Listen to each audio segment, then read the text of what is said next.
ఓం అస్మద్గురుభ్యో నమః. హరి ఓం. గోష్ఠిలో వేయించేసినటువంటి భగవద్బంధువులందరికీ కూడా స్వరూపారూపంగా దాసోహ తెలియజేస్తూ శ్రీరామ చరమ శ్లోకాన్ని మనం సేవిస్తూ ఉన్నాం.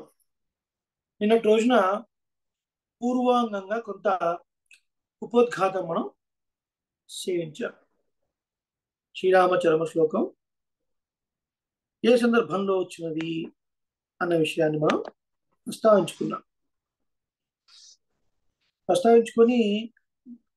ఆ శ్లోకం యొక్క అర్థాన్ని, ఈ రెండు శ్లోకాల యొక్క పైపై అర్థాన్ని చూసాం. ఈ రోజున కొంత లోతుగా ఈ అర్థాన్ని మనం అనుభవించే ప్రయత్నం చేద్దాం. వింటున్న వారందరూ కూడా ఒక 35 నుంచి 40 నిమిషాలు కాస్త శ్రద్ధగా ఆకాశం వాళ్ళు రాసుకుంటూ అవసరమైన చోట ఉండగలరు అని దాసుడు విన్నపం చేస్తూ, నిన్నటి రోజు మనం ఎన్నో విషయాలు తెలుసుకున్నాం. లోకంలో సహజంగా కీర్తింపబడేవారు ఎంతో మంది ఉంటారు. వారు చేసే పనులను బట్టి వాళ్ళని మనం కీర్తిస్తూ ఉంటాం. కొంతమందికి జీవన ఉపాధి కల్పించేవారు ఇండస్ట్రియలిస్ట్, వ్యాపారవేత్తలుగా ఉంటారు. కొంతమంది మనకి ఆహారాన్ని అందించడానికి రైతులుగా ఉంటారు. అలాంటి వాళ్ళందరూ కూడా ఎంతో గొప్పవాళ్ళు అని, మరి వారందరూ కూడా ఆ వ్యవసాయం చేయాలన్నా, ఆ వ్యాపారం చేయాలన్నా, మరి ప్రతిసారి నష్టాలు వస్తూ ఉంటే ఎవరు వ్యాపారం చేయలేరు. ప్రతిసారి నష్టం వస్తూ ఉంటే ఎవరు వ్యవసాయం కూడా చేయలేరు. కానీ ఆ కష్ట నష్టాలను చూసుకోకుండా ఒక వ్యవసాయదారులాగా, ఒక కృషియుడిలాగా పరమాత్మ అనేక కల్పాల్లో అది ప్రతి యుగంలోనూ అవతరిస్తూనే ఉన్నాడు. దేనికోసం అవతరిస్తున్నాడు అంటే తన యొక్క అనంత కళ్యాణ గుణాలని తెలియజేసి శాస్త్రం ద్వారా భగవంతుని యొక్క గొప్పతనాన్ని తెలుసుకొని అతనికి మన పట్ల ఎంత ప్రేమ ఉన్నది అనే విషయాన్ని తెలియజేయడం కోసం తను చాలా కష్టపడుతున్నాడు. వాస్తవానికి మనం అనుకుంటాం ఏంటంటే, మనం చాలా కష్టపడుతున్నాం అనుకుంటాం. నేను ఈ పూజలు చేస్తున్నాను, ఆ పూజలు చేస్తున్నాను, ఈ గ్రంథం చదువుతున్నాను, ఈ ఉపన్యాసం చెప్తున్నాను, నేనే చాలా కష్టపడుతున్నాను అని మనం అనుకుంటాం. తిరుప్పావై మూవాయిరప్పడి అని ఒక వ్యాఖ్యానం. ఆ వ్యాఖ్యానాన్ని కానీ, ఆరాయిరప్పడి అనే వ్యాఖ్యానాన్ని కానీ సేవిస్తే మనకు అర్థమవుతుంది. అక్కడ చివరి పాఠశాలలో మాలే మణివన్న మార్గడి నీరాడువాన్ అని గోదాదేవి కీర్తిస్తుంది కదా పరమాత్మని. మాలే అంటే ఓ వాత్సల్యం కలవాడా అంటాం. అక్కడ మన ఆచార్యులు చాలా అద్భుతంగా వ్యాఖ్యానాన్ని కృపచేస్తారు. వీటి మాలే అంటే ఏంటి అర్థం? మాలే మణివన్న అని అన్నారు కదా, అంటే ఆశిత వాత్సల్యుడా అని చెప్పుకోవడం మామూలు అర్థం. పిచ్చి ప్రేమ గలవాడా, పిచ్చి ప్రేమయే ఒక మూర్తి రూపంగా వస్తే ఎలా ఉంటుందో అలా ఉన్నాడు కృష్ణుడు అని వ్యాఖ్యానించారు. మాలే మణివన్న మార్గడి నీరాడువాన్. గుర్తుపెట్టుకోవాలి శ్లోకం, ఈ పాఠం. ఏదైనా ఒక ముఖ్యమైన పని మీద వెళ్ళేటప్పుడు ధర్మబద్ధమైన కార్యమై ఉండాలి, గుర్తుపెట్టుకోండి. Star conditions apply. అలాంటి ముఖ్యమైన పని మీద వెళ్ళేటప్పుడు ఈ పాఠశాలను చదివి వెళ్ళాలి అని మన ఆచార్యులు చెప్పారు. ఇది మీరు ఇంతకుముందు వినుంటే ఓకే, వినకపోతే నోట్ చేసుకుని పెట్టుకో. ఆశీర్వ వాత్సల్యుడా అంటే ఏమనుకుంది గోదావరి అప్పటి వరకు? 5 లక్షల మంది గోపికలను తీసుకొని కృష్ణుడి భవనాన్ని చేరుకొని మేమే నిన్ను పొందడానికి ఆర్తి పడుతున్నాము అని అప్పటిదాకా అనుకొని, కానీ పరమాత్మను చూసి, ఆయన కళ్ళలో ఉన్నటువంటి ఆనందాన్ని చూసి, ఆయన కళ్ళలో ఉన్నటువంటి ఎర్రదనాన్ని చూసి, ఆ గోపికలారా ఇంత తెల్లవారుజామున నన్ను దర్శించడం కోసం ఇంత కష్టపడి వచ్చారా అని ఇలా నోరలో పెట్టినట్టుగా పరమాత్మ చూస్తున్న విధానాన్ని గోదాదేవి చూసి పొందిపోయి మాలే మణివన్న కీర్తించారు. ఏంటి అర్థం ఇందులో? ఇప్పటిదాకా మేమందరం నిన్ను పొందడానికి మేమే కష్టపడుతున్నాము, మేమే ఎక్కువ ప్రీతిగా ఉన్నాం అనిపించింది, కానీ తప్పది కృష్ణ. ఈ రోజు నేను చూస్తే అర్థమవుతుంది, మమ్మల్ని పొందడానికి నువ్వెంత తాపత్రయపడుతున్నావు అని కీర్తించింది ఆ పాశ్రం. మనం గమనించేవాడు. ఎప్పుడైనా ఒక సెల్ ఫోన్ తీసుకొని ఒక నెంబర్ డైల్ చేస్తే అవతల వాడి నెంబర్ కలిసి వాడు మనతో మాట్లాడాలంటే వాడున్న ప్రదేశంలో సెల్ ఫోన్కి సిగ్నల్స్ ఉండాలి. ఉంటేనే అది రింగ్ అవుతుంది, వాడు మాట్లాడగలుగుతాడు.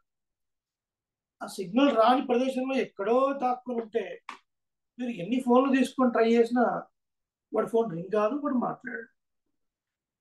ఎందుకు చెప్తున్నాను ఈ విషయం అంటే, పరమాత్మ యొక్క కృప మన యందు ఎల్లా వేళలా, వెలుగుతూ ఉన్నా, నిద్రిస్తూ ఉన్నా, ఏ పని చేస్తూ ఉన్నా, అమ్మ కింద ఫోన్లో ఉంటున్నా పైకి వస్తుంది, ఏ పనిలో ఉన్నా మనం గమనించినా గమనించకపోయినా పరమాత్మ కృప మన యందు ప్రసరిస్తూనే ఉంటుంది. దాన్ని ఒడిసి పట్టుకునే ఒక శాటిలైట్ మనకు, అది లేకపోవడం మన మిస్టేక్ అవుతుంది తప్ప పరమాత్మ మిస్టేక్ కాదు. ఇప్పుడు ప్రతి యుగంలో అనుక్షణం ఆయన మన గురించి తప్పిస్తున్నాడు. మనల్ని పొందాలని రకరకాల ప్రయత్నాలు చేస్తున్నాడు ఆయన. ఎందుకు చేయాలి? ఏమవసరం? అనంతకోటి కళ్యాణ కళ్యాణ గుణాత్మకుడు, అనంతకోటి బ్రహ్మాండ నాయకుడు పరమాత్మ, ఉభయ విభూతి నాయకుడు, లీలా విభూతి, నిత్య విభూతి. బ్రహ్మాండాలు ఎన్నున్నాయో మనకు తెలియదు. కింది 7 లోకాలు, పైన 7 లోకాలు, చతుర్దశ భువనాలు, ఇన్ని ఉండగా పరమాత్మకి తీరని కోరిక అంటూ ఏదీ లేకుండా ఉండగా చక్కగా ఆయన ఆనంద స్వరూపుడు అని ఉపనిషత్తు కీర్తిస్తుంది. శిక్షావల్లి, ఆనందవల్లి, భృగువల్లి తైత్రీయంలో. ఇలా ఉన్నటువంటి పరమాత్మ ఎక్కడో భూలోకంలో ఉన్నటువంటి మన గురించి ఇంతగా తాపత్రయపడతాడా అని ఒక సందేహం. రెండో సందేహం, ఏమిటి ఆయనకు అవసరం? రెండో సందేహం ఒకసారి వాటిని చూద్దాం. నమ్మాళ్ళ వారు తిరువాములో చెప్తారు, ఒక శంక అంటే డౌట్. అంత గొప్పవాడు పరమాత్మ, ఆయన గొప్పవాడు, ఆయన గొప్పతనం తలుచుకుంటే, ఆయన కళ్యాణం మనం తలుచుకుంటే ఒక పుష్పం తీసి మనం ఆయన దగ్గర పెట్టగలమా? అసలు మనకు అర్హత ఉందా? Are you really eligible? ఆయనకు అర్చన చేసేంత ఎలిజిబిలిటీ మనకు ఉందా అనిపిస్తుంది.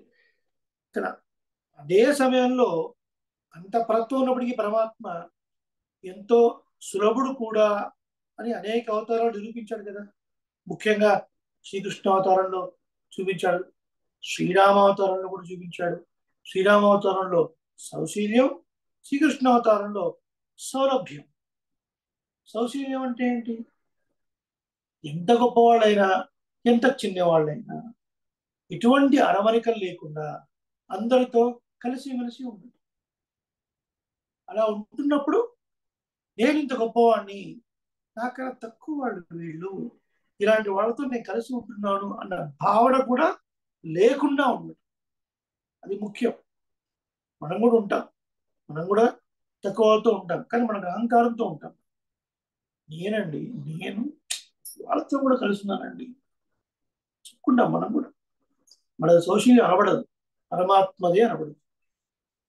సౌలభ్యం కృష్ణ పరమాత్మ అవుతాను. గోపికల చేత తిట్టబడి, కొట్టబడి, మొట్టబడి ఎన్నో ప్రయత్నాలు చేశాడు. ఎంత సులభంగా ఉన్నాడు వాళ్ళకి. ఆ గోపస్తుల దగ్గర, ఒరే కృష్ణ నాట్యం చేయరా, నీకు వెన్నుముద్దు ఇస్తాను అంటే ఒక భంగిమలో నాట్యం చేశాడు, అద్భుతమైన నాట్యం చేశాడు.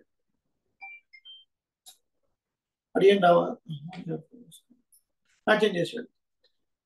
అరే అలాగే చేయరా, ఇంకొక చేతిలో వెన్నుముద్ద ఒకటి పెడతాను అంటే ఆ చిన్ని వెన్నుముద్ద కాసుకొని నాట్యం చేశాడు. ఆ వెన్నుముద్ద కావాలి ఆయనకి. అవాప్త సమస్త కాముడు, తీరని కోరికలంటూ ఏమి లేనివాడు పరమాత్మ అన్నప్పుడు ఓ వెన్నెముద్ద కోసం అతను వచ్చింది ఇక్కడికి కాదు, మనల్ని పొందడం కోసం. అంత సులభుడు పరమాత్మ. మరి ఏమిటి ఇక్కడ కాంటెక్స్ట్? మన పైన అనుగ్రహం ఉంటుందా? ఉంటుంది. ఎలా? ఒక చక్రవర్తి ఉన్నాడు, అనేక సామ్రాజ్యాలు ఆయన కింద ఉన్నాయి. ఆయన సామ్రాజ్యంలో అనేక ఉద్యానవనాలు, పెద్ద తోటలు అన్నీ ఉన్నాయి ఆయన రాజ్యంలో. ఆయన రాజ్యంలో ఎన్ని గొప్ప తోటలు ఉన్నా పరిపాలన అంతా అయిపోయిన తర్వాత రాణిగారితో మళ్ళీ విహారానికి తన భవనంలో వెనక ఉన్నటువంటి తోటలోకి వెళ్ళి చక్కగా రాణిగారు రాజుగారు ఇద్దరు కలిసి ఆ తోటకంత చక్కగా నీళ్లు పెడుతూ ఆ కలుపు మొక్కలను తీస్తూ శుభ్రం చేస్తూ వాళ్ళ గార్డెన్ వాళ్ళు పరిరక్షించుకుంటారు కదా. మరి ఆ చక్రవర్తి సామ్రాజ్యంలో ఎన్నో ఎన్నో గొప్ప గొప్ప ఉద్యానాలు ఉన్నప్పటికీ వారి భవనంలోనే వెనక ఉన్నటువంటి దాంట్లో వాళ్ళు వచ్చి చక్కగా కాపాడుకుంటున్నారు కదా. అలాగే ఎన్ని విభూతులు పరమాత్మకున్నా కావాలి, ఎన్ని విభూతులు పరమాత్మకున్నా ఈ భూమి మీద ఉన్నటువంటి మన మీద ప్రీతి ఉంది. భూమిదేవి పరమాత్మ యొక్క భార్య, ఆమె మీద ఎంతో గొప్ప ప్రేమ. ఆ లోకంలో అంటే ఈ లోకంలో మనం ఉన్నందువల్ల గర్భ సంబంధం చేత మన యందు ప్రేమ తప్పక పరమాత్మ ఉంటుంది. వరాహ అవతారాన్ని ఒకసారి మీరు పరిశీలిస్తే సముద్ర జలాల్లో కప్పి పెడతాడు భూమిని హిరణ్యాక్షుడు. ఆ రాక్షసుని సంహరించి భూమిని ఉద్ధరించిన వాడు పరమాత్మ. ఏమండి, ఒక చిన్న టెన్నిస్ బాల్ కింద పడింది. చిన్న టెన్నిస్ బాల్ ని పైకి లిఫ్ట్ చేయడానికి 6 అడుగులు ఎత్తున్నటువంటి మనిషి కావాలా? కావాలా? ఎంత అడుగులు ఉన్నా సరిపోతుంది? 2 అడుగులు, 2.5 అడుగులు ఉన్నా సరే చిన్న పిల్లవాడు టక్కులు లిఫ్ట్ చేయగలడు. మరి పరమాత్మ ఎందుకండి భూమిదేవిని ఉద్ధరించడం కోసం అంత పెద్ద అవతారాన్ని తీసుకున్నాడు? ఆళ్వార్ల పాషాణలో వస్తుంది. వరాహ అవతారం తీసుకున్నప్పుడు ఆయన నూపురాల్లో ఉన్నటువంటి కడియాల్లో ఉన్నటువంటి ఒక్కొక్క రాయి మేరు పర్వతం అంత ఎత్తుందట. వరాహమూర్తిగా ఉన్నాడు, పాదాలు ఉన్నాయి, పాదాలు నూపురంలో ఉన్న కడియాలు ఉన్నాయి, అందులో రాళ్ళు ఉన్నాయి, ఒక రాయికి ఒక రాయికి మధ్యలో గ్యాప్ కూడా ఉంది. అంత కడియాల్లో ఒక్కొక్క రాయి మేరు పర్వతం అంత హైట్ ఉందంటే ఆ కడియం ఎంత పెద్దగా ఉండాలి, ఆ కాళ్ళు ఎంత పెద్దగా ఉండాలి, అసలు వరాహమూర్తి ఎంత పెద్దగా ఉండాలి చెప్పలేమండి అని మహావరాహ స్ఫుట పద్మలోచన అని కీర్తించారు మహర్షులు. మహావరాహం అండి అన్నారు.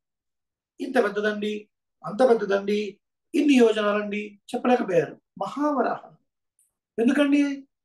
అంత చిన్న భూమిని లేపడం కోసం అంత పెద్ద అవతారం ఎందుకండి? చిన్న టెన్నిస్ బాల్ కింద పడితే దాన్ని లిఫ్ట్ చేయడం కోసం 3 అడుగుల పిల్లవాడు సరిపోతాడు కదా, 6 అడుగులు ఉన్నటువంటి వాడు ఎందుకండి అని ప్రశ్నించినట్టే ప్రళయకాలంలో ఉన్నటువంటి ఆ భూమిని ఉద్ధరించడం కోసం పరమాత్మ ఎందుకు అంత పెద్ద రూపాన్ని తీసుకున్నాడు అంటే ప్రేమ, భూదేవిపోయినటువంటి ప్రీతి. అందువల్లే అంత పెద్ద రూపాన్ని తీసుకున్నాడు. దంష్ట్రుల మీద భూమిని ఉద్ధరించాడు. మేరుహు కణకణ అయితే అంటారు. మేరు పర్వతమే ఆ భూమి మీద ఒక చిన్న కణంలాగా ఉందట. ఆ దంష్ట్రుల మీద భూమి చిన్న ఆవగింజలాగా ఉందట. అంత పెద్ద రూపం ఊహించగలమండి మనం? మనం ఉన్న హైదరాబాద్ సిటీని మనం చూడలేం. మనం ఉన్న ఇండియాని కళ్ళతో పూర్తిగా చూడలేం. మన భూమిని కూడా పూర్తిగా చూడలేం. ఎక్కడో పైకి వెళ్తే అంతరిక్షంలో నుంచి ఫోటో తీస్తే ఒక చిన్న గోడంలా కనబడుతుంది. అలాంటిది అంత పెద్ద భూమి పరమాత్మ యొక్క దంష్ట్రుల మీద చిన్న ఆవగింజలా ఉంది అంటే వరాహమూర్తి ఎంత పెద్దగా ఉన్నాడు అసలు ఊహకే అందదు. ఎందుకు ఇంతగా చెప్తున్నారు అంటే భూదేవి మీద తనకున్న ప్రేమ. మన ఇంటికి బంధువులు వస్తున్నారు, ఎంతమంది వస్తున్నారు? 4. 4 అప్పడాలు, 4 వడియాలు వండుతామండి మనం. కనీసం 10 మందికి సంబంధించినట్టు తగ్గట్టుగా సాపాటు ఏర్పాటు చేసుకుంటాం మనం. ఎందుకు? వాళ్ళ మీద ఉన్న ప్రీతితో. కరెక్ట్ 4కే పెట్టాం కదా మనం భోజనం. అలా ఒక బంధువుల విషయంలో అంత ప్రీతి ఉంటే తన భార్య అయినటువంటి భూదేవి మీద పరమాత్మకి ఎంత ప్రీతి, అక్కడ నివసిస్తున్న మన మీద ఎంత ప్రీతి పరమాత్మకి. కాబట్టి తప్పక రక్షిస్తాడు అని ఆళ్వారు మన క్లారిటీ ఇచ్చారు. ఇది మొదటి ప్రశ్నకు సమాధానం. రెండవ ప్రశ్న ఏమిటండి ఆయనకు అవసరం? ఎందుకు ఇంత కష్టపడాలి? అవునండి కష్టపడాలి. ఎందుకు అంటే ఆయన స్వామి. ఆయన స్వామి, మనం సొత్తు. కాబట్టి సొత్తు పోతుంది అంటే, నష్టం అవుతుంది అంటే కాపాడుకోవాలని చూసేవాడు ఎవరు? స్వామియే. ఒక వ్యక్తి ఉన్నాడండి, కోటీశ్వరుడు అన్నామండి. అంటే ఏంటి? ఆయన దగ్గర ₹1,00,00,000 అందులోంచి ₹1 తీసేసేయండి. ఇప్పుడు కోటీశ్వరుడు అంటే వీలు పడుతుందా? వీలు పడదు. ₹1 తగ్గినా తగ్గినట్టే కోటిలోంచి. కాబట్టి ఇంత సొత్తులో మనం రాకపోతే నష్టం ఏంటండి వైకుంఠానికి అని అనుకోడు పరమాత్మ. ఎందుకు అంటే ఆయన స్వామి కాబట్టి. స్వామి సంబంధం మనకు ఆయనకు ఉంది కాబట్టి, ఇంకా 9 రకాల సంబంధాన్ని శాస్త్రంలో చెప్పారు కాబట్టి ఆ సంబంధం వల్ల మనల్ని పొందాలి అనుకుంటాడు. అనుక్షణం నిల్చొనున్నా, కూర్చొనున్నా, పడుకోనున్నా ఆయన కృప మన మీద ప్రసరిస్తూనే ఉంటుంది. ఆ కృపను తీసుకునే శాటిలైట్ మన దగ్గర ఉండాలి అంతే. ఈ 2 ప్రశ్నలకు సమాధానం క్లియర్. కాబట్టి పరమాత్మ అంతగా కష్టపడుతున్నాడు మనల్ని పొందడానికి ప్రతి యుగంలోనూ ప్రతి కల్పనలోనూ అని చెప్పుకున్నాం. అందులో భాగంగానే మనం ఏం చెప్తున్నాం అంటే త్రేతాయుగంలో శ్రీరామచంద్రమూర్తి అవతరించాడని, అలా శ్రీరామచంద్రుడి యొక్క సీతాదేవి యొక్క చారిత్రమే శ్రీమద్ రామాయణం, దాన్ని ఇతిహాస శ్రేష్టము అని మనం అంటున్నాం.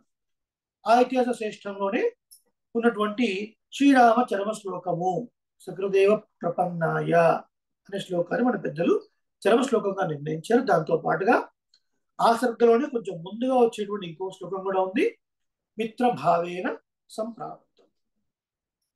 అది ఎలా అవతరించిందో నిన్నటి రోజున మనం చూశాం. అలాగే పైపై అర్థాలు కూడా చూశాం.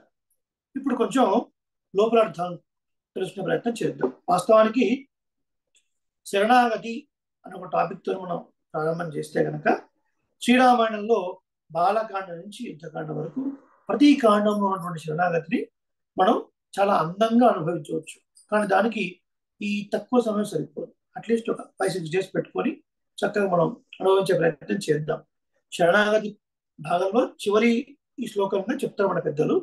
కానీ మనం శ్రీరామచంద్ర శ్లోకాన్ని ఎక్కువ అనుభవిస్తున్నాం కాబట్టి వాటిలోకి వెళ్ళడం లేదు. వాస్తవానికి శరణాగతి అంటే ఏమిటి, దాంట్లో అంగాలు ఏమిటి, ఆ అంగాలు ఈ విభీషణ్ యొక్క శరణాగతిలో ఎలా ప్రతిబింబించాయి, ఇవి కూడా మనం కొంచెం విస్తారంగా చూడాలి. చివరిలో కొంచెం సూక్ష్మంగా చూసే ప్రయత్నం చేద్దాం. బట్ ఒక చిన్ని విషయం మీతో పంచుకోవాలి. స్మార్ట్ బోర్డ్ అని ఒక టీవీ పర్చేజ్ చేయడానికి దాసు ప్రయత్నిస్తున్నాడు. 65 ఇంచెస్ టీవీ, స్మార్ట్ బోర్డ్ అంటాడు దాన్ని. మనం దాన్ని డివిజన్ కూడా చేసుకోవచ్చు అనమాట. ఒకవైపు రాయొచ్చు, ఒకవైపు పిక్చరైజ్ కూడా చేయొచ్చు అనమాట. సో అలా పిక్చరైజ్ చేస్తూ శ్రీరామాయణంలోంచి కొన్ని వృత్తాంతాలని చూపిస్తూ బాలకాండ నుంచి చివరి కాండ వరకు శరణాగతి ఎలా చూపింపబడింది. శ్రీరామాయణం దీర్ఘ శరణాగతి అని అన్నాం. ఇటీవల కాలంలో కరీంనగర్లో శ్రీరామాయణ క్రతువు జరిగినప్పుడు అక్కడికి వెళ్ళి కూడా ఆ విషయం మీద 1 గంటన్నర పాటు ఆలోచించే ఒక భాగ్యం కలిగింది. కొంతమంది అన్వయించుకున్నారు కూడా. అది కూడా పూర్తిగా కాదు యాక్చువల్గా చెప్పాలంటే, అది కూడా చాలా కొద్దిపాటి. నిజంగా మనం పూర్వాచార్యుల యొక్క సూక్తులతోని దాని రసాన్ని మొత్తం అనుభవించాలి అంటే కనీసం ఒక 5-6 డేస్ డైలీ 1-1.5 hour టైం మనం కేటాయించగలిగితే తప్పకుండా దానిలో సారాన్ని మనం తెలుసుకొని మనం ఇంకో 10 మందికి చెప్పగలిగే స్థితిలో మనం ఉంటాం. అలా ఒక మెటీరియల్ కూడా దాసుడు తయారు చేస్తున్నాడు. అది అయిన తర్వాత మీతో పంచుకుంటాడు. సరే, ప్రస్తుతానికి మనం శ్రీరామచంద్ర శ్లోకంలో విడదాం. స్క్రీన్ డిస్ప్లే చేస్తున్నాను.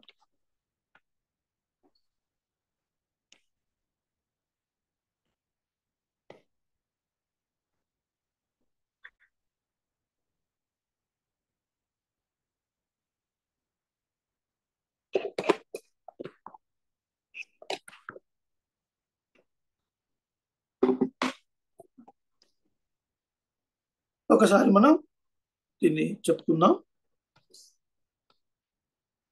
వాణి గారు అన్మ్యూట్ అవ్వగలరా?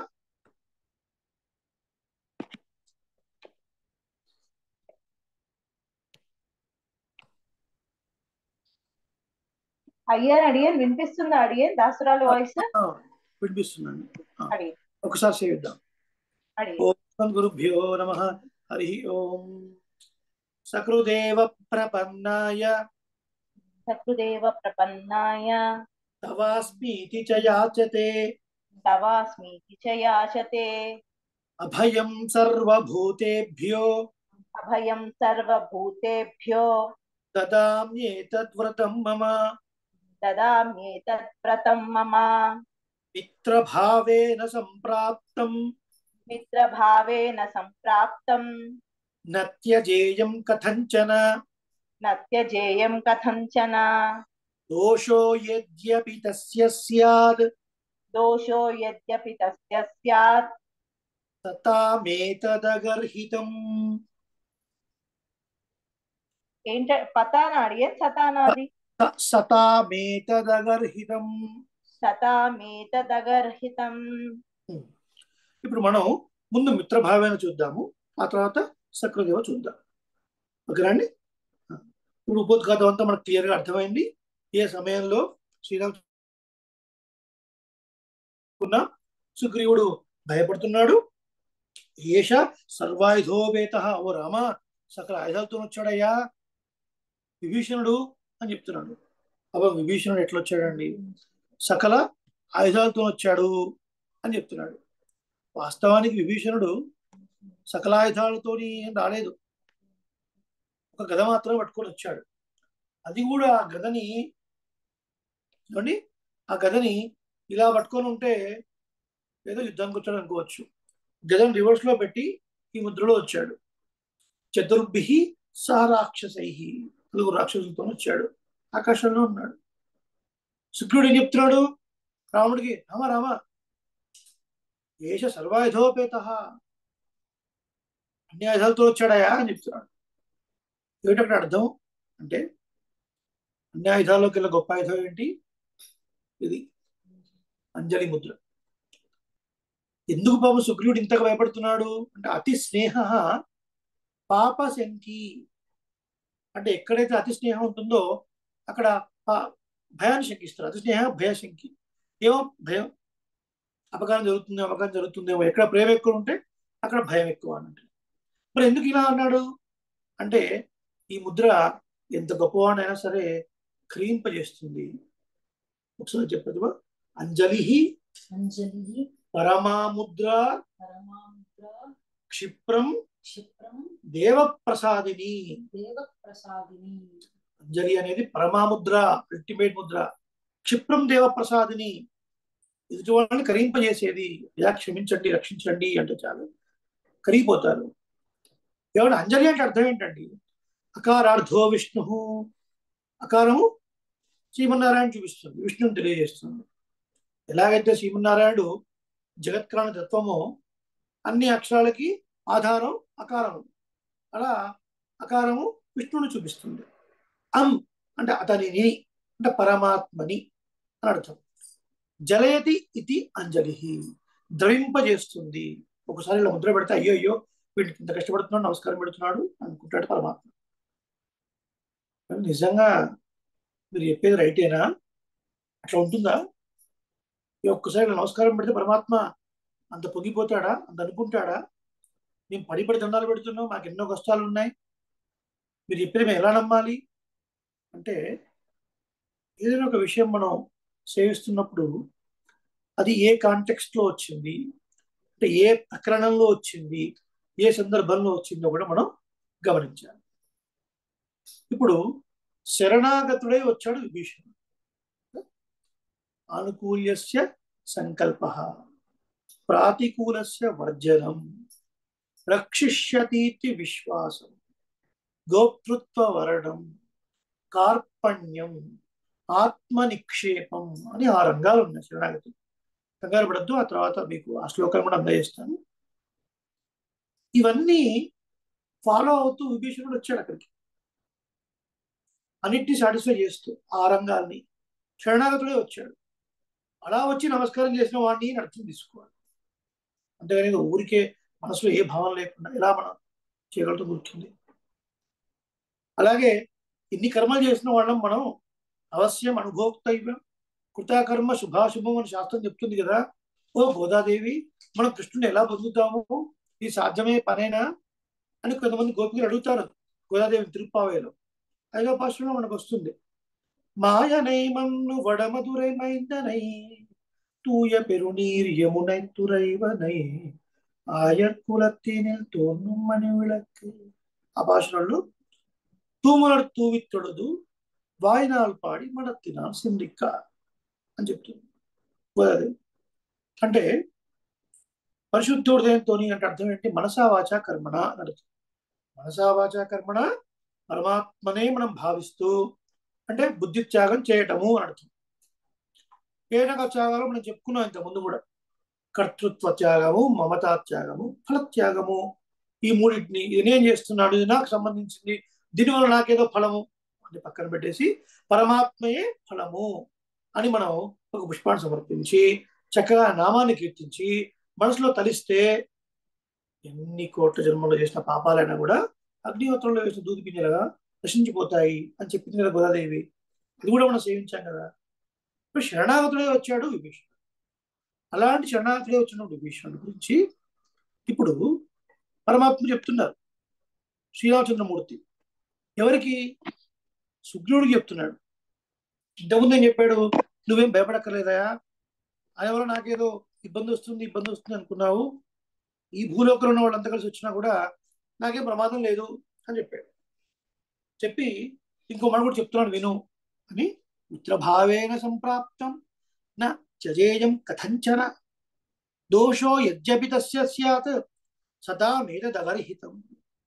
ఆయన మిత్రభావంతో వచ్చిన వాడిని, నిజంగా నిజంగా భావం లోపల పూర్తిగా లేకున్నా సరే, ఏదో యాక్షన్ చేస్తూ వచ్చినా సరే, అని అర్థం ఏంటి? నిజంగా భావం లేకుండా యాక్షన్ చేస్తూ వచ్చినా సరే రక్షిస్తానన్నాడు పరమాత్మ. అంటే నిజంగా మిత్రభావంతో వస్తే రక్షించకుండా ఉంటాడా? ఉండడు. ఇక్కడ ఏం చెప్తున్నాడు? మిత్రభావాన్ని సంప్రాప్తం, అలా వచ్చిన వాడిని ఎట్టి పరిస్థితుల్లో నేను వదలను. అతనిలో దోషాలు ఉంటే ఉండుగాక, కానీ నేను వదలను.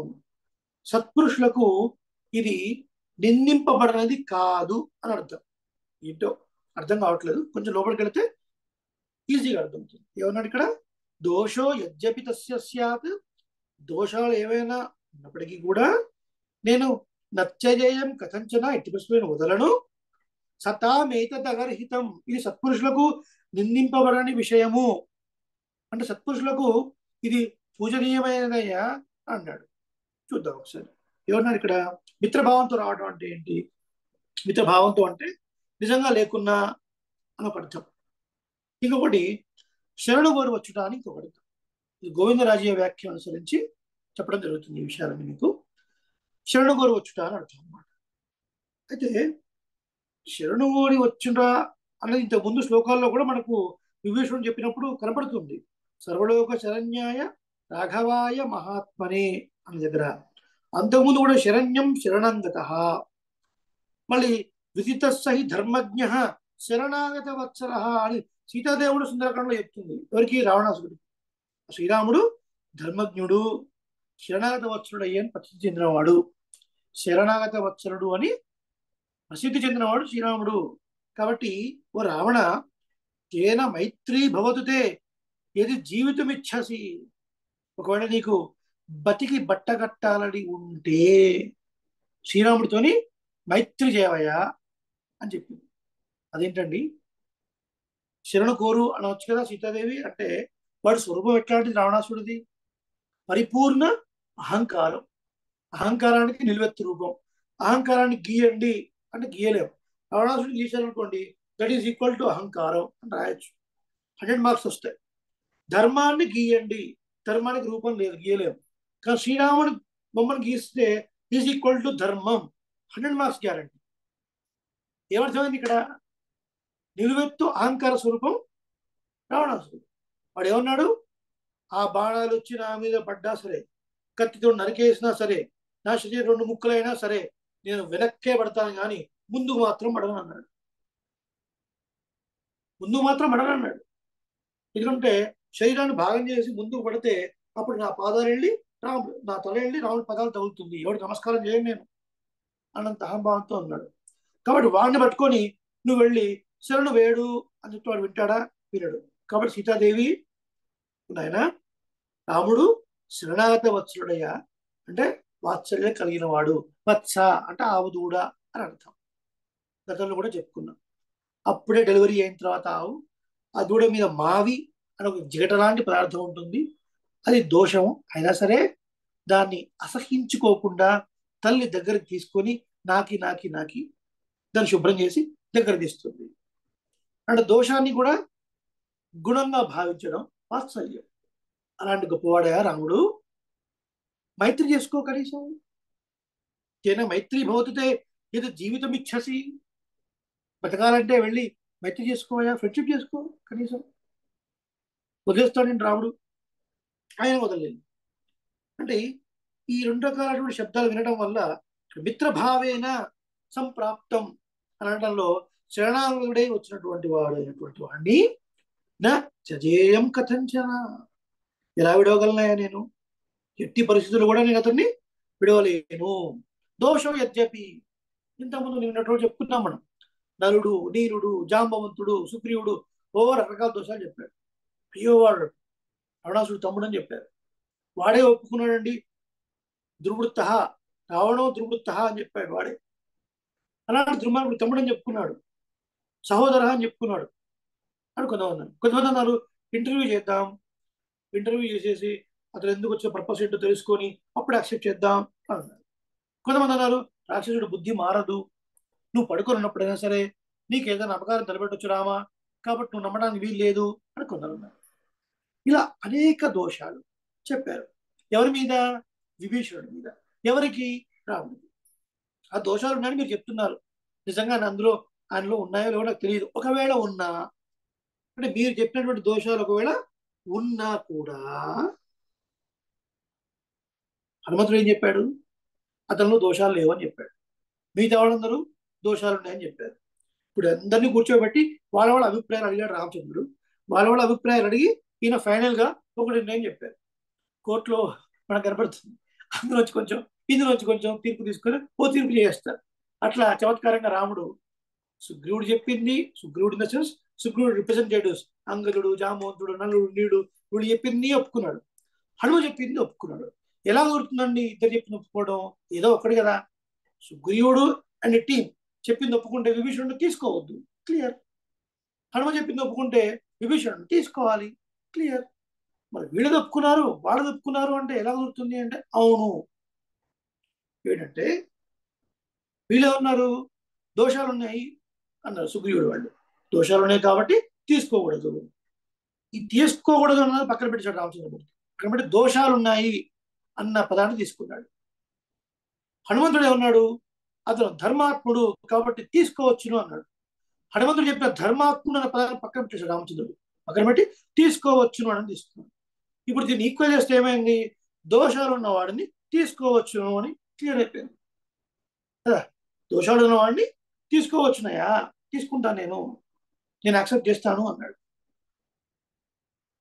మనకు పరాశర భట్టర్ వారు ఈ సమయంలో తప్పకుండా వారి సూక్తి మనం ఒకసారి సేవించుకోవాలి. శ్రీరంగ క్షేత్రంలో రంగనాథుని ఎదుట వారు నైత్యానుసంధాన్ని ప్రకటిస్తున్నారు. నైత్యానుసంధానం, NAICHYANU, నైత్యానుసంధానము అంటే తమ యొక్క తక్కువ ధనాన్ని ప్రకటించుట. నిన్న కూడా మనం చెప్పుకున్నాం కదా, అమరు యాద క్షుద్ర చరమతి సూత్రరత్నంలో యావనాచార్యులు చెప్పినటువంటి విషయాలు. అది రంగనాథులకు చెప్తుంటే పరాశర భట్టర్ వారి యొక్క వైభవాన్ని, పరాశర భట్టర్ వారు అంటే మహావైరాగ్య సంపన్నులు, వైయాకరణి, the one who is expertised in Sanskrit grammar is called vaiyakarani. వాటి మహానుభావులు ఆయన. మరి వారంటే పడని వారు, కొంచెం ద్వేషభావం కలిగేవారు అక్కడ ఉన్నారు ఆ గోష్ఠిలో. పరాశర భట్టర్ వారు రంగనాథుడి ముందు నేను ఇలాంటి వాడిని అలాంటి వాడిని అమర క్షుద్రాచరమతి అని చెప్పిన తర్వాత అంత మాత్రమే కాదు, ఈయన ఇంకా నీచుడు అది ఇది అని చెడాబడా ఆయాసం వచ్చేలాగా అక్కడున్న వైష్ణవ స్వామి తిట్టుబడేశాడు పరాశర భట్టర్ వారిని. అక్కడున్న శిష్యులంతా కూడా ఆశ్చర్యపోతున్నారు, ఏంటి ఇట్లా మాట్లాడుతున్నాడు ఈయన, ఇన్ని మాట్లాడుతున్నా కూడా కనీసం భట్టర్ వారు ఒక్క మాట కూడా మాట్లాడటం లేదు, చక్కగా వింటున్నారు ఇంకా. ఆయన మొత్తం మాట్లాడడం అయిపోయిన తర్వాత స్వామి అయిపోయిందా అని అడిగారు. అప్పుడు ఆయన ఆయాసం తీరిన తర్వాత చక్కగా దగ్గరకు వచ్చి ఒక ఉంగరాన్ని తీసి ఆయన వేరుకు తొడిగేసి చాలా గొప్పవారు మీరు అని నమస్కారం చేసి ఆశ్చర్యపోయారు అక్కడ ఉన్న వాళ్ళంతా. ఏంటంటే ఇలా చేశారు అంటే, అవునయ్యా రంగనాథుడి దగ్గర నా తక్కువ ధనాన్ని చెప్పుకోవాలి, నేను కొన్నే చెప్పుకున్నాను. ఈ మహానుభావుడు నాలో ఎన్నో దోషాలను రంగనాథ్ తెలియజేశాడు. ఎన్నో దోషాలు ఉన్నాయని రంగనాథుడు తెలిస్తేనే కదయ్యా ఆయన కృప నా మీద ప్రసరించేది. మరి నేనేమో తక్కువ దోషాలు చెప్పాను, ఈ మహానుభావుడు నా మీద ఎన్నో గొప్ప గొప్ప దోషాలు చెప్పాడు. దీని ద్వారా ఏమైంది? నా మీద అంటే దాసుడి మీద రంగనాథుడి యొక్క కృప ప్రసరించడానికి ఈ మహానుభావుడు కారణమయ్యాడు అని ఉంగరం దొరికాడు. సిగ్గుతో తల వంచుకొని వెళ్ళాడు ఆ స్వామి కదా. లౌకికమైనటువంటి వాడు, లౌకికమైన భోగాలు అనుభవించేవాడు పరమాత్మ పట్టడు అక్కడ. వాళ్ళు బంగారము, రకరకాల స్త్రీలు ఇంకా ఇలాంటి వాటి మీదనే ఉంటారు వాళ్ళ యొక్క లోకం అంతా కూడా. లేనిపోయిన ఒక ద్వేషాన్ని పెంచుకున్నాడు, అంత మాత్రం చేత వారేం చలించలేదు పరాశర భట్టర్ వారు. అంటే ఇక్కడ మనం తీసుకోవాల్సింది ఏంటి అంటే శ్రీరామచంద్ర శ్లోకాన్ని ఎలా అన్వయం చేశారు వారి జీవన విధానంలో అని తెలుస్తుంది కదా. పెద్దలను చూసి మనం నేర్చుకోవాలి అంటే ఇదే. ఆపస్తంభ సూత్రంలో ఒక సూత్రం ఉంది, ధర్మజ్ఞ సమయ ప్రమాణం వేదాశ్చ అని సూత్రం. ధర్మజ్ఞ సమయ ప్రమాణం వేదాశ్చ.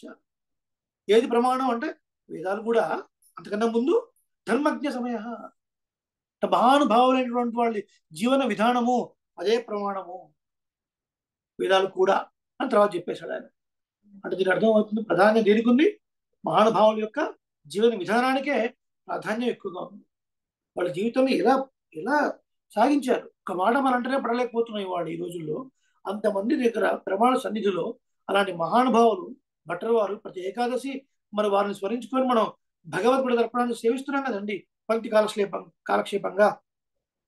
మనం ఎంతో మహానుభావులు, ఎన్నో గ్రంథాలు రాసినటువంటి వారు, ఎంతో గొప్ప కాలక్షేపాలు చెప్పినటువంటి వారు మహానుభావులు, అలాంటి వారిని పట్టుకొని చెడామడా తిడుతున్నా కూడా చక్కగా ఈ శ్రీరామచరమ శ్లోకాన్ని ఎంతగా వారు వంట పట్టించుకొని ఉంటారు భట్టర్ వారు. ఎందుకు చెప్పుకున్న ఈ విషయాలన్నీ కూడా అంటే దోషాలు ఉన్నా సరే నేను స్వీకరిస్తున్నాను.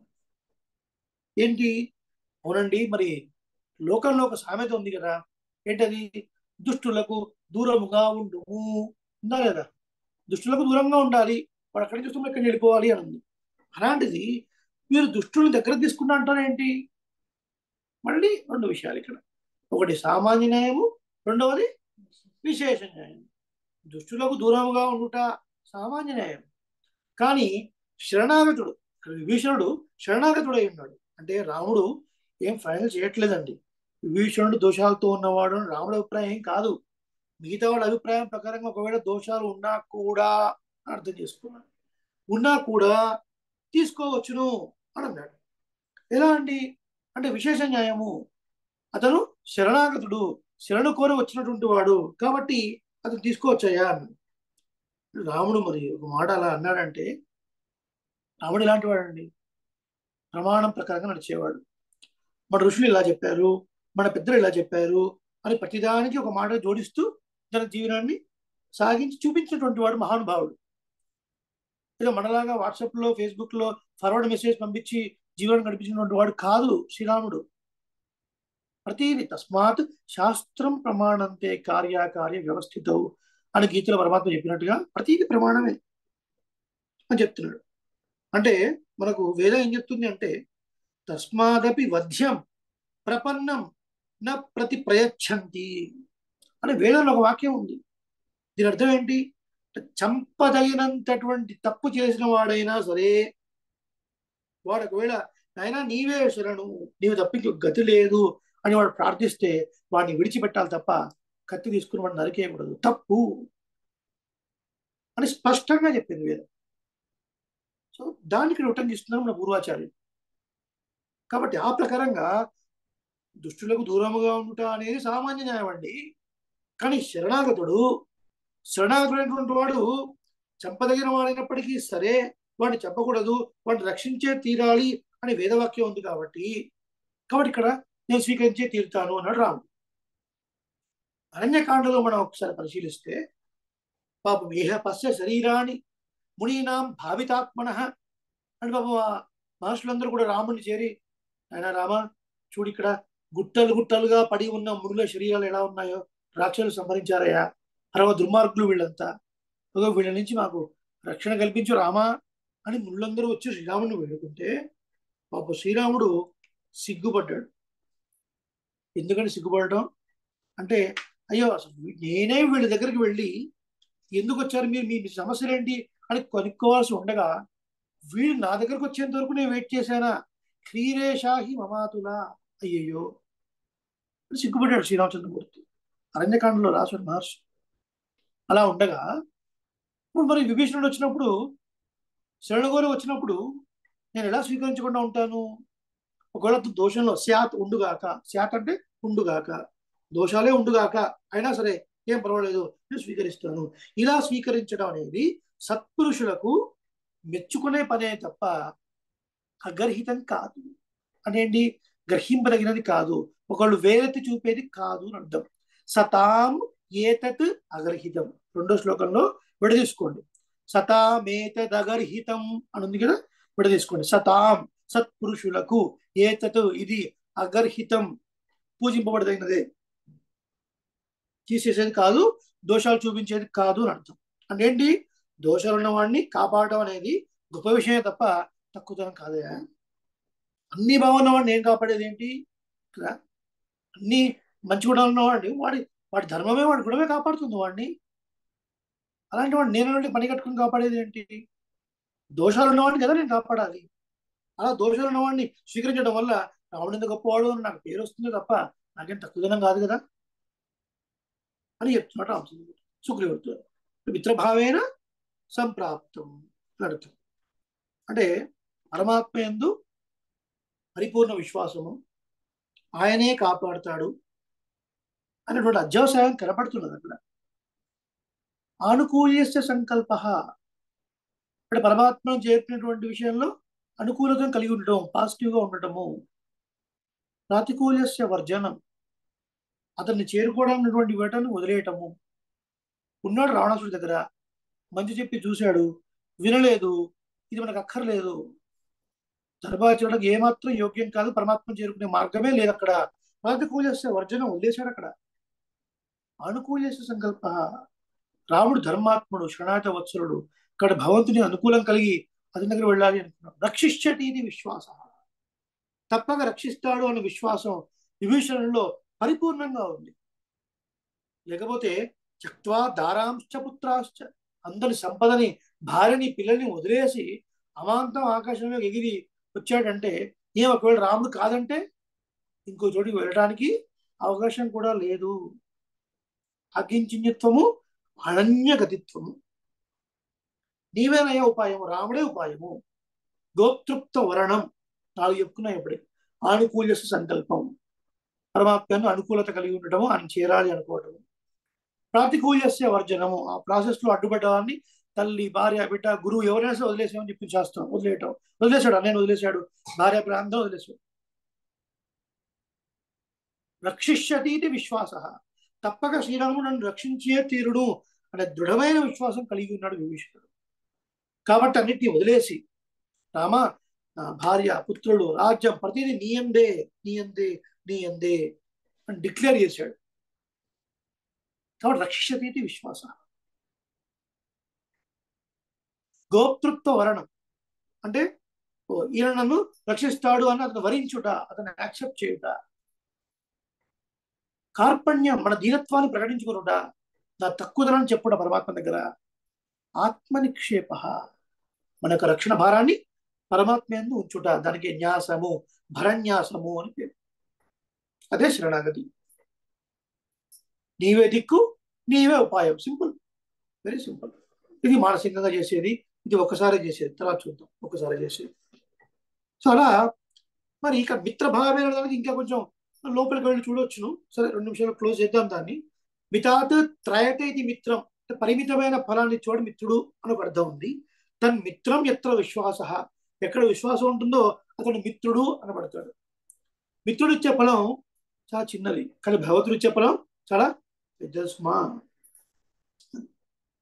మిత్ర భావేన సంప్రాప్తం నా త్యజేయం కథంచన, ఎట్టి పరిస్థితుల్లో అతన్ని నేను విడవను కూడా.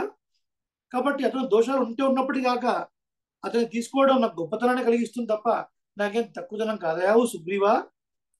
కాబట్టి నువ్వే కంగారు పడాల్సినటువంటి అవసరం లేదు అని చెప్పాడు.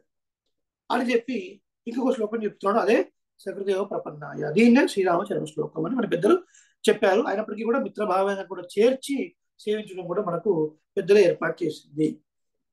ఏమంటారు ఇక్కడ, సకృత్ ఒక్కసారి, సకృదేవ, సకృత్ ప్లస్ ఏవ సకృదేవ, సకృదేవ ప్రపన్నాయ, ఒక్కసారి అయినా సరే నేను నీ వాడిని అని ప్రార్థిస్తే, తవాస్మీతి చ యాచతే, యాచించడము, ప్రార్థించడము, తవాస్మీతి చ నేను నీ వాడిని అని ఒక్కసారైనా ప్రార్థిస్తే, అంటే శరణాగతి చేస్తే అర్థం. అభయం సర్వభూతేభ్యో దదామి ఏతత్ వ్రతం మమ, దదామ్యేతద్ వ్రతం మమ కలిపి చదివితే. అంటే ఎవరైతే రామా నేను నీ వాడను అని ఒక్కసారి శరణాగతి చేస్తాడో అటువంటి వాడిని అన్ని భూతముల నుండి రక్షిస్తాను అని ఒక అర్థం. అలా ప్రార్థించినటువంటి అన్ని భూతాలన్నీ రక్షిస్తానని వాడతాం. విభక్తులు ఉంటాయి సంస్కృతంలో.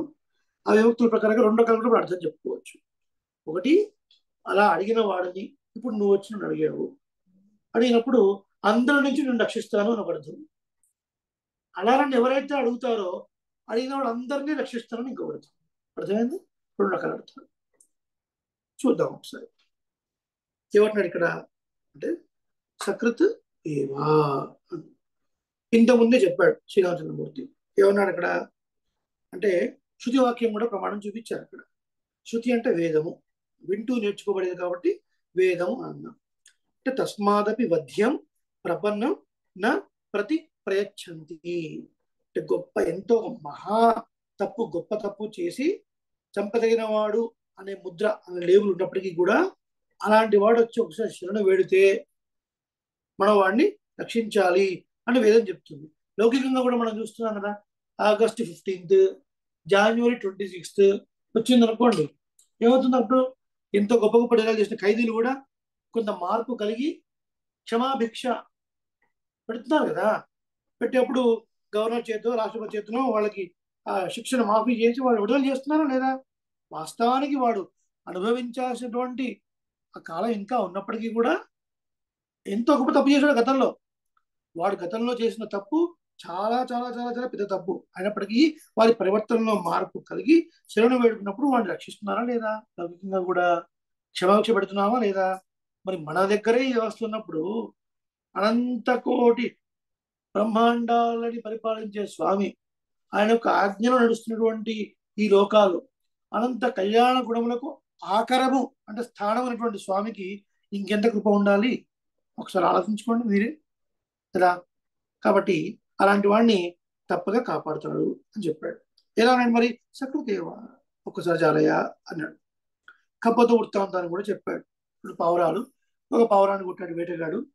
భూవర్ణ వర్షం పడుతుంది, చెట్టు కింద ఉన్నాడు ఆ వేటగాడు. ఆ పైన ఇంకో పక్షి ఉంది. అయ్యో పాపం వర్షం పడుతుంది, వీడు చెరబుడుతుంది, ఆకలి అవుతుంది అని ఇక్కడ పంజరంలో ఉన్న పక్షి చెప్పగానే ఆ పక్షి వెళ్ళి అన్ని కట్టెపుల్లను తీసుకొచ్చి ఆ వేటగాడు ముందు పెట్టి అక్కడ ఒక అగ్నిని కూడా రగిల్చి దాంట్లో ఆహారం కావడం కోసం ఆ పక్షి కూడా అందులో పడిపోయింది. తద్వారా ఆ చెట్టు, ఆ పక్షి ఉన్నటువంటి చెట్టు దగ్గరికి ఒకడు రావడం వల్ల, అంటే వాడు ఓ చెట్టు నువ్వు నాకు శరణము అని వాడేం అనలేదు.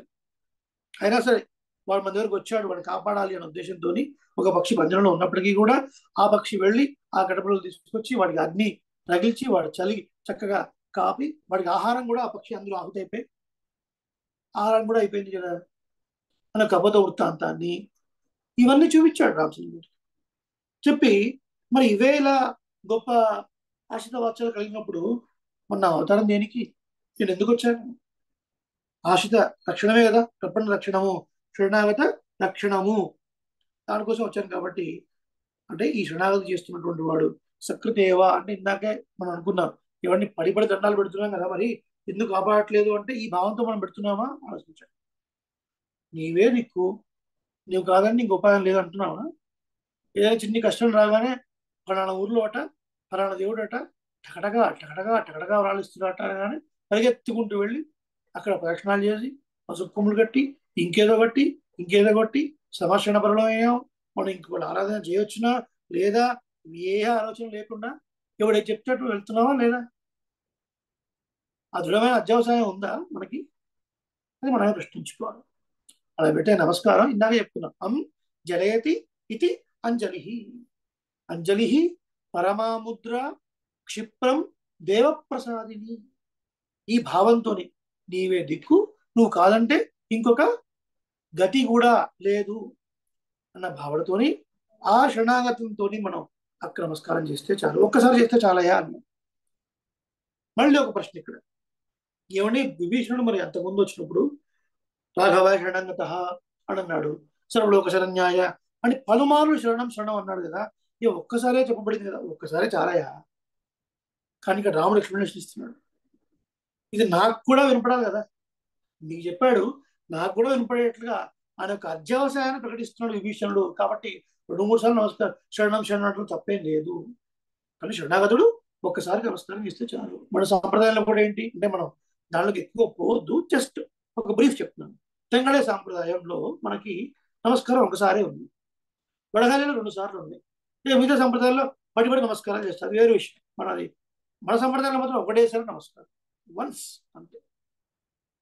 శరణాగతి కూడా ఏది కోరినా దేనికోసమైనా శరణాగతి చేయొచ్చు మనం. ద్రౌపది చేయలేదా? ద్రౌపది శరణాగతి దేనికోసం చేసింది? వస్త్రం కోసం చేసింది. లభించిందా లేదా? లభించిందా లేదా? వచ్చింది. అలా ఒక్కసారి చేస్తే చాలు. శరణాగతులకి దేశకాల నియమాలు లేవు. ఓహో, దేశకాల నియమాలు లేవా? మరి అట్లాంటప్పుడు సముద్రుని శరణాగతం చేయడం కోసం శ్రీరామచంద్రమూర్తి చక్కగా స్నానం చేసి దర్భలు వేసుకొని దర్భాన్ ఆస్థీర్య, అక్కడ తన సుకుమారమైన శరీరంలోని ఒక భాగాన్ని తన చేతిని తలాడగా చేసుకొని మరి ఆయన మరి 3 రోజులు శరణాగతం చేశాడు కదా. మరి ఇప్పుడు విభీషణుడు అక్కడే వచ్చాడు, కనీసం ఒకసారి సముద్రంలో స్నానం చేసి చక్కగా తుడుచుకొని రామ శరణాగతి అని అన్నాడా? ఏమన్నా అన్నాడా? అనలేదు. యాజ్ టీస్ ఎట్లా వచ్చాడో అట్లా నిలబడ్డాడు ఆకాశంలో, శరణాగతి చేశాడు. అంటే ఇప్పుడు స్నానం చేయాలి అనే రూల్ ఉందా అండి? ఏం లేదు. రాముడికి ఉన్నటువంటి స్వభావం కాబట్టి ఆయన ఆచార విచారాలు తగ్గట్టుగా ఆయన చేశాడు తప్ప అది చేయాలని ఏం లేదు. మరి ఇందులో ఇంకో గమ్మత్తు ఉంది. ఇంకో గమ్మత్తు ఏంటంటే ఇందులో అసలు నేను ఒకసారి డిస్ప్లే ఆన్ చేస్తాను, ఆఫ్ చేస్తాను.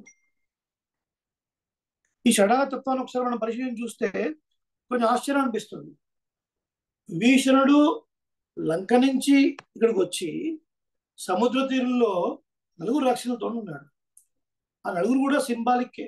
ఏంటి? ఆజ్ఞించిత్వము, అనన్య గతిత్వము. ఆజ్ఞించిత్వము అంటే నువ్వు తప్ప ఇంకో ఉపాయం లేదు అంటే. ఎగ్జాంపుల్ చెప్తానండి, నేను ఉపవాసాలు ఉన్నాను, నేను ఫలానా హోమాలు చేశాను, ఫలానా పారాయణ చేశాను, కర్మయోగము, భక్తి యోగము, జ్ఞాన యోగము, ఇవన్నీ ఏమీ నాకు లేవయ్యా, నాకు నీవే ఉపాయము. భగవంతుని పొందడానికి భగవానుడే ఉపాయము. ఇదే మన సిద్ధాంతం. ఉపాయము ఉపేయము 2 భగవానుడే. ఈ అధ్యావసాయంతోనే మనం ఉండాలి. ఇది సులభమైంది అని చెప్పారు. అగ్నియత్వం అంటే రామ నిన్ను పొందడానికి నేను వచ్చాను, నిన్నే ఉపాయంగా స్వీకరించాను తప్ప ఇంకోటి ఉపాయం నా దగ్గర లేదు, నా దగ్గర ఇంకో సాధన లేదు. మరి నువ్వు కాదంటే ఇంకో దగ్గర వెళ్ళటానికి ఇంకో మార్గం కూడా లేదు. అందుకే 4 రాక్షసులు, ముందిద్దరు వెనకాలిద్దరు కదా. ఇలా నమస్కారం, కాళ్ళు దగ్గర పెట్టి ఒక నమస్కారం. నువ్వే ఉపాయం చెప్పడానికి ఇలా నమస్కారం చేశాడు. 2 రాక్షసులు సింబాలిక్. నువ్వు కాదంటే వేరే వెళ్ళడానికి మార్గం కూడా లేదు, ఇంకో 2 రాక్షసులు సింబాలిక్ గా ఉన్నారు. 3 రాక్షసులతో వచ్చాడు విభీషణుడు. సర్వలోక శరణ్యాయ అన్నాడు. ఇది కూడా బాగానే ఉంది. విభీషణుడు యాక్సెప్ట్ చేశాడు. సముద్రుడి దగ్గర మరి దాటాలంటే ఏం చేయాలంటే విభీషణుడి నుండి రామ సముద్రుడికి శరణాగతి చెయ్యాలి. అయ్యో, ఇంతకు ముందే అన్ని లోకములకు శరణుడుగా ఉన్నటువంటి ఓ స్వామి నీవు అని రాముడిని కీర్తించి శరణాగతి చేశాడు. సర్వలోకములు శరణుడు కోరతగినటువంటి వాడు నీవు అంటే అన్ని లోకాలకి అభయాన్నిచ్చేవాడువే నువ్వు అని చెప్పి ఆఫ్టర్ సముద్రం దగ్గర శరణాగతి చేయన్నాడేంటి విభీషణుడు? ఇది ఏం ఆశ్చర్యం! అంటే విభీషణుడి జ్ఞానం ఇంతేనా? ఇది ఒక సందేహం వస్తుంది. ఇది కూడా చూద్దాం, ముందు ఈ శ్లోకం కంప్లీట్ చేసుకుందాం. కాబట్టి ఏంటి, అలా భావంతో సకృత్తేవ ఒక్కసారి రామా నేను నీ వాడను అని ప్రార్థిస్తే, తవాస్మితి చ నీ వాడను అని ప్రార్థిస్తే అభయం సర్వభూతేభ్యో, అలాంటి వాడికి అన్ని భూతముల నుంచి రక్షణ కల్పిస్తాను, అభయం ఇస్తున్నాను, కాపాడుతాను. అన్ని భూతములు అంటే భూతం అంటే ఏంటి? భూతం అంటే దెయ్యము, అదే అర్థంగా. భూతం అంటే సత్త కలిగినది. భూ సత్తాయాం అని ధాతువు. ఉన్న వస్తువు, ఎగ్జిస్టెడ్ వన్, ఎగ్జిస్టెన్స్ ఉన్నది అని అర్థం. భూ సత్తాయాం అని ధాతువు అంటే ఉన్నవి అని అర్థం. అంటే ఈ ప్రపంచంలో ఏవైతే ఉన్నవి అని మీరు అనుకుంటారో వాటన్నిటి నుంచి నేను కాపాడుతాను. స్థావర జంగములు కదా. జంగమములు అంటే కదిలేవి అని అర్థం. కదిలే వాటి నుంచి, స్థావరములు కదలకుండా ఉన్నటువంటి స్టేషనరీగా ఉన్నటువంటి వాటి నుంచి, అన్నిటి నుంచి నేను కాపాడుతాను అని అర్థం. ఒక అర్థం. ఇంకో అర్థం, సర్వభూతేభ్య అన్ని భూతములు ఎవరైనా సరే రామానే నేను వాడను అని ఎవరైనా ప్రార్థించినా సరే వాళ్ళందరినీ కాపాడుతాను. ఇది నా అభయము. ఆ భయం అభయాన్ని తీసేస్తాను, అభయం ఇస్తున్నాను అని అన్నాడు. ఇలా 2 అర్థాలు. కాబట్టి ఒక్కసారి రామాని నీవాడంటే చాలు. దదామి ఇస్తాను, అభయాన్ని ఇస్తున్నాను. ఏతత్ వర్తమమ, ఇది నా వర్తము అన్నాడు. వర్తం అంటే నియమము, ఇది నా రూల్, ఇది నేను పెట్టినటువంటి ఒక సిద్ధాంతము అన్నాడు. ఇప్పుడు వర్తం భంగమైందనుకోండి, నిజంగా మనం శరణాగతి చేసి రాముణ్ణి అలాగే ఇప్పుడు ఇవన్నీ మనకు గుర్తుండి శ్రీరాముని చూసినప్పుడు ఏ సన్నిధిలోకి వెళ్ళినా కూడా ఈ శ్రీరామచంద్ర శ్లోకం చెప్తున్నప్పుడు అవన్నీ మనసులో అలాగే ఉండి ఆ భావనతోనే మనం చేసినప్పుడు రాముడు ఖచ్చితంగా రక్షిస్తాడు. రక్షించకపోతే నష్టం మనకు కాదు, గుర్తుపెట్టుకుని నష్టం రాముడికే నష్టం.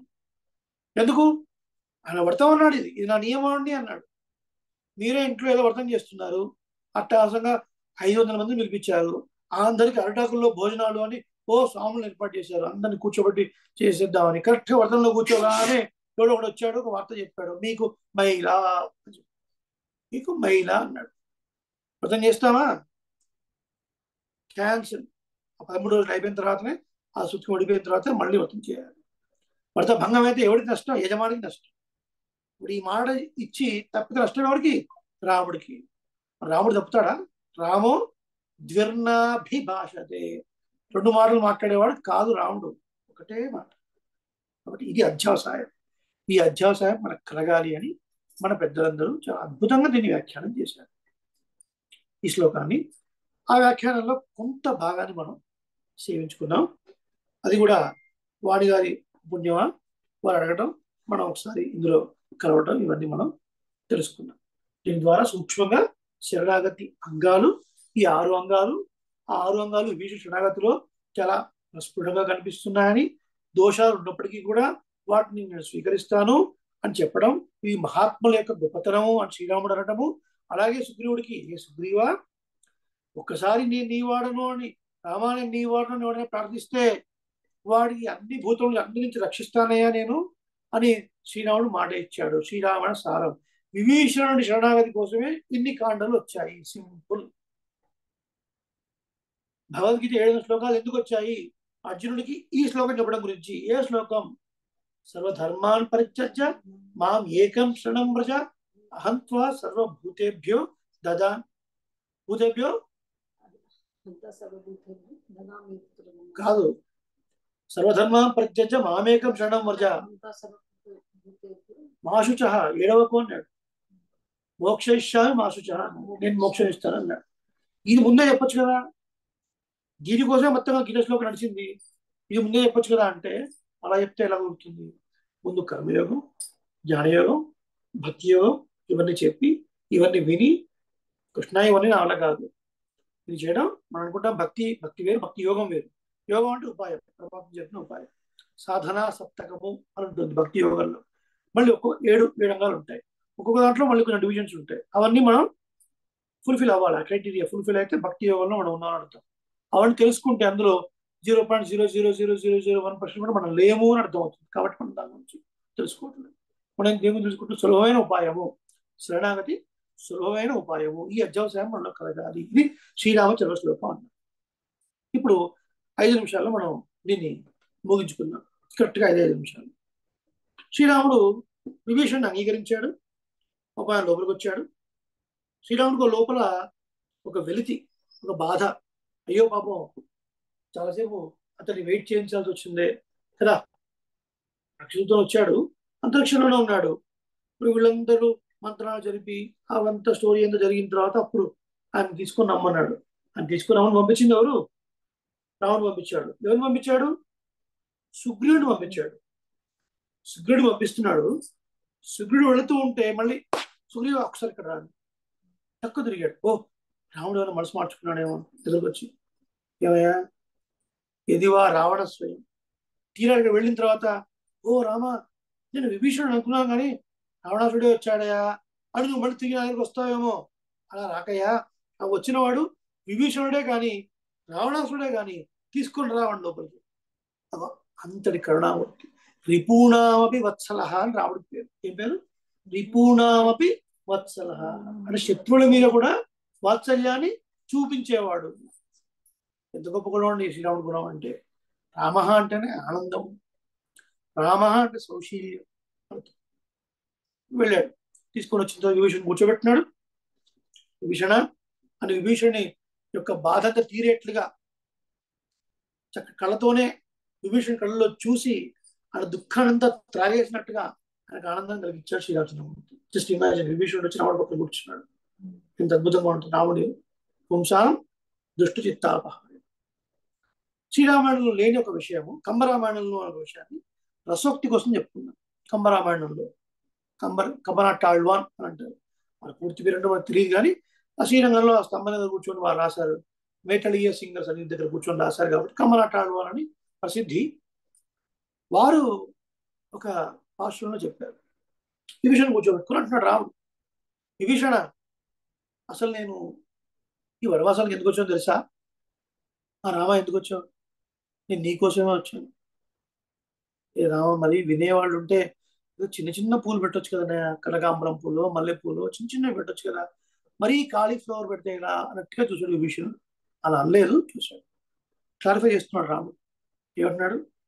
గుహనోడు ఐవరాను ముందు పిన్ కున్ను సూళ్వాన్ మహనుడు అరువరాను ఎమ్ముడై అన్బిన్ వంద అహమణర్ కాదలయ నిన్నోడు ఎడువరానో. విభీషణ, నీకు సందేహం ఉంది కదా, నేను చెప్తున్నాను విను. మా నాన్నగారికి అంటే దశరథ చక్రవర్తికి 353 మంది భార్యలయ్యా. కానీ ఎంతో వయసు కలిగిన తర్వాత కూడా ఇంకా సంతానం కలగలేదు. దానికోసం ఆయన పుత్రకామిష్టి చేశారు మా నాన్నగారు. ఇంత చేస్తే ఆ యజ్ఞ పురుషుడు ఒక బంగారు పాత్ర, వెండి మూతలో చిన్న పాయసం ఇచ్చాడు. ఆ పాయసాన్ని మా ముగ్గురు తల్లులకి మా నాన్నగారు పంచారు. అప్పుడు కౌసల్య గర్భంలో నేను, కైకేయి గర్భంలో భరతుడు, సుమిత్ర గర్భంలో లక్ష్మణ శత్రుఘ్నులు జన్మించారు. నలుగురే పుట్టాము. అయ్యో, ఇంత యజ్ఞం చేస్తే నలుగురేనా అని మా నాన్నగారు నన్ను పిలిచి, ఓ రామ, నువ్వు అడవులకు వెళ్ళురా, వెళ్ళి తమ్ముళ్ళని సంపాదించుకోండిరా అని నన్ను పంపించాడు. అందుకని నేను వచ్చానయ్యా. ఆ వస్తున్న మార్గంలో గుహనోడు ఐవరాను, గుహుని కలిశాను కదా. ఎవరు గుహుడు? నిషాదుడు. అక్కడ ఏదో గంగా తీరంలో పడవలు నడుపుకునేవాడు. అంత సంప్రదాయం ఏమీ లేదు అక్కడ. అసలు ఒంటి వేసరికి బట్టలే ఉండవు వాళ్ళకి, ఆటవికులకు. అలాంటి వాడిని పట్టుకొని, ఏ లక్ష్మణ మా ఆత్మసమ సఖ, నా ప్రాణమిత్రుడు, నీకు అన్నయ్య లాంటి వాడు అన్నాడు. అంటే ఏమైంది? ఇప్పుడు నలుగురు కాస్త 5 అయ్యారు. గుహనోడు, గుహునితోని ఐవరానో 5 అయ్యాము. కున్ను సూళ్వాన్ మహనుడు అరువరాను. కున్ను అంటే పర్వతం అని అర్థం. పురాణాల ప్రకారంగా భారతదేశాన్ని యొక్క ఐడెంటిటీ, మన భూమి ఐడెంటిటీ చూసినప్పుడు మేరు పర్వతాన్ని చెప్తారు. మేరు పర్వతం బంగారు శిఖరాలతో ఉన్నటువంటి పర్వతం అనమాట. ఇప్పుడు ఉందా అంటే ఇప్పుడు కనిపించదు మనకు, లేదని పురాణాల ప్రకారంగా ఉంది. కున్ను సూళ్వాన్ మహనుడు, ఆ మేరు పర్వతం చుట్టూ తిరిగేవాడు సూర్యుడు. అతని అంశతో జన్మించిన వాడు సుగ్రీవుడు. గుహునితోని 5 అయ్యాము. సూర్యుడి అంశతో జన్మించినటువంటి సుగ్రీవుడితోని అరువరాను 6 అయ్యాము. అయిపోయిందా? గుహుడు 5, సుగ్రీవుడు 6. కున్నుశూల్వాడు అంటే మేఘపర్వతం చుట్టూ తిరిగేవాడు సూర్యుడు. కున్నుశూల్వాడు మహనుడు అంటే ఆయన అంశతో జన్మించిన వాడు సుగ్రీవుడు. అతనితో మైత్రి చేసుకున్నాడు, అగ్నిసాక్షిగా తమ్ముడు అనిపించుకున్నాడు. కాబట్టి ఆయనతో 6 అయ్యాము. ఎమ్ముడై అన్బిన్ వంద అహమణ కాదలయ నిన్నోడు ఎడవరాను. మా మీద ప్రేమతోని ఆ తీరం నుంచి ఇక్కడ దాకా వచ్చినటువంటి ఓ విభీషణ, నీతోని 7 అయ్యామయ్యా అని చెప్పి చివరిలో ఈ విషయం తెలిసినటువంటి నీ తండ్రి సంతోషిస్తాడు. ఇది టాపిక్. ఈ విషయం తెలిసినటువంటి నీ తండ్రి సంతోషిస్తాడు. విభీషణుని తమ్ముడుగా స్వీకరిస్తే అందరం అన్నదమ్ములు అయ్యాం కదా. మన తండ్రి దశరథుడు సంతోషిస్తాడు అని చెప్పాలి కదా.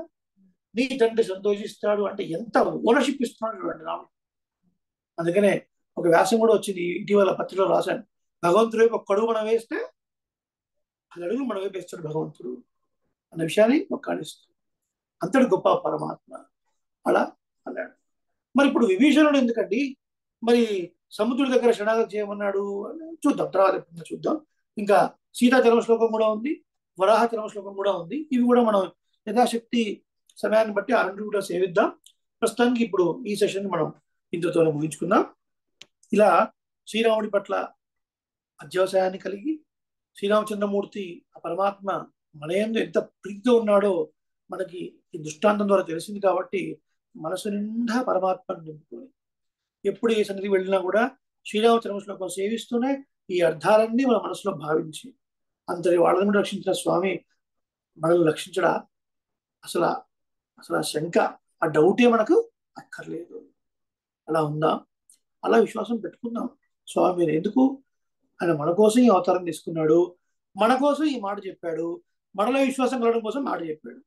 మరి మనం శ్రీరామాన్ని సేవించుకుంటూ ఉంటే ఎదురుస్తుంది. అంటే ప్రయత్నపూర్వకంగా కనీసం సంక్షేప రామాయణమైనా మనం తెలుసుకొని ఉండాలి. ఆ తర్వాత యథావకాశంగా పెద్దల ద్వారా అనేక సర్గల్లో అనేక విషయాలు మనకు చెప్పబడ్డాయి. అవన్నింటినీ ఒక్క రోజులోనో గంటలోనో చెప్పడం కుదరదు. కాబట్టి యథావకాశం మనం సేవించే ప్రయత్నం చేద్దాం. యదక్షర పదభ్రష్టం మాత్రాహీనం యద్భవేత్ తత్సర్వం క్షమ్యతాం దేవ.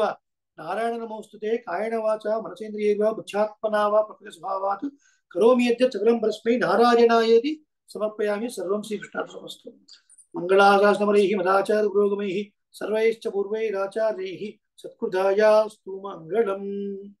వేద వేదాంత వేద్యాయ మేఘశ్యామలమూర్తయే పుంసాం మోహన రూపాయ పుణ్యశ్లోకాయ మంగళం.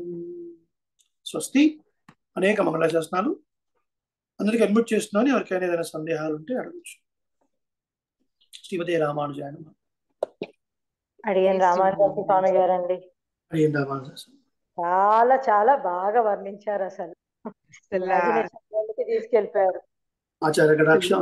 ఎలా ఆచార్య గడిచిపోయిందో గంట, అసలు ఇంత సేపు ఎప్పుడు జరగలేదు, జరిగినా అసలు ఎంత ఇంట్రెస్ట్ టాపిక్ జరిగిందంటే ఇది లాస్ట్ లో మళ్ళీ సస్పెన్స్ లో సీరియల్ లాగా మధ్యలో వదిలేసినట్టు అనిపించింది. అసలు నచ్చిన టాపిక్ ఏంటంటే నాకు ఏ దోషాలు లేని వాళ్ళకి భగవంతుడు ఎట్లనో ఏం కృపచేక, దోషాలు ఉన్న వాళ్ళు రక్షించడం అనేది ఆ వర్డ్ నాకు చాలా బాగా నచ్చింది. అసలు సంతోషం. క్లాస్ చాలా సూపర్ టు సూపర్ గా నచ్చింది. చాలా బాగుంది. ధన్యవాదాలు. సంతోషం. గురువాచార్య కటాక్షం, రాముడి కరుణ అంతే. అడియన్ ఈ రికార్డింగ్ దాసరాలు పంపిస్తారు అడియన్. స్టార్టింగ్ 15 minutes మిస్ అయ్యాను. తప్పకుండా తప్పకుండా చాలా కృప అడియన్. అడిగి ఉంటాను అడియన్. శ్రీమతి రామానుజన్మ. ఇస్తున్నాను అడియన్. మళ్ళీ ఒక రోజున సీతాచలం రామానుజ శ్రీమతి రామానుజన్మ. తప్పకుండా అడియన్, తప్పకుండా రామానుజ అడియన్. జయ రామానుజ జయ రామానుజ జయ రామానుజ. స్వస్తి. అనేక మంగళాశాసనాలు.